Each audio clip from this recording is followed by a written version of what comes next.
कमिब कि विधायकों वर्धित दरमा विधायक दरमा वृद्धि में लगिपारे ब्रेक अटकी जाइपारे विधायक दरमा और वृद्धि पेंशन आईन पुनः विचार पर दाबी कले बीजेपी विधायक गण बीजेपी राज्य कार्यालय में आज विधायक दल बैठक में होईछि बड़ निष्पत्ति।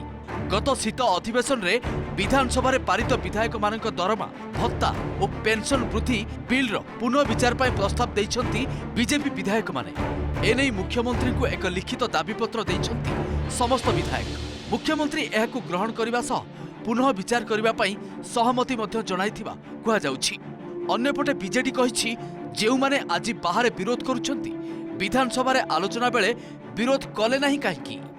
भारतीय जनता पार्टी समस्त विधायक लोकमत को सम्मान जनाई ए संबंध रे पुनर्विचार एवं पुनर्आलोचना करबा पई गोटे दस्तखत देई से माने दरखास्त करिसंती माननीय मुख्यमंत्री मोहन चरण माझी। सरकार दोष देले कौन हो सरकार जहाँ गोटे एमती परिवर्तन चाहिए से बड़ कथा आम समय होता कि नहीं पार्ला आज जी कहते कहीं कहते से कहीपर जार विरोध करार से विरोध कर तेणु वृद्धि हम केते हम कौन हम से बड़ कथा ना कि वृद्धि आवश्यकता था परवर्ती पर्यायर कौन हम पर जना पड़ो।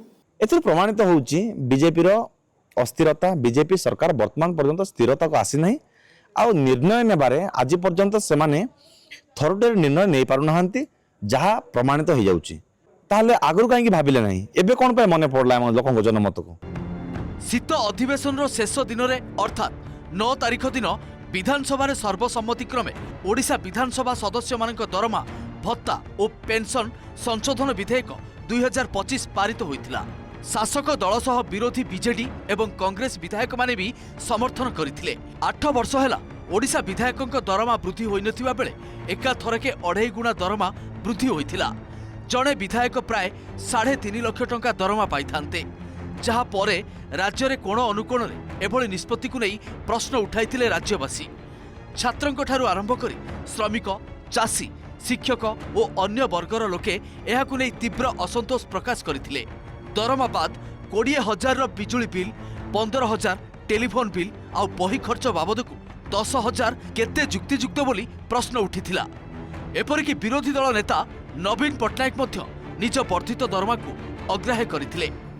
ये एकदम एते लोक भितर तीव्र प्रतिक्रिया सृष्टि करथिला आ मु भाबुची सेथरे बीजेपी विधायक माने याकु बुझी पारिचंती लोकों को चिंता को लोकों को प्रतिक्रिया को लोकों को वक्तव्य को हृदयंगम करिचंती एवं मिलित भाव में मुख्यमंत्री पाखे जाई पहुंचिकी ए निष्पत्ति पुनर्विचार कहते मुझे बहुत बहुत धन्यवाद दूची। तेबे विधानसभा रे पारित होइतिबा एही विधेयक राज्यपाल अनुमोदन अपेक्षा रे रहिछि।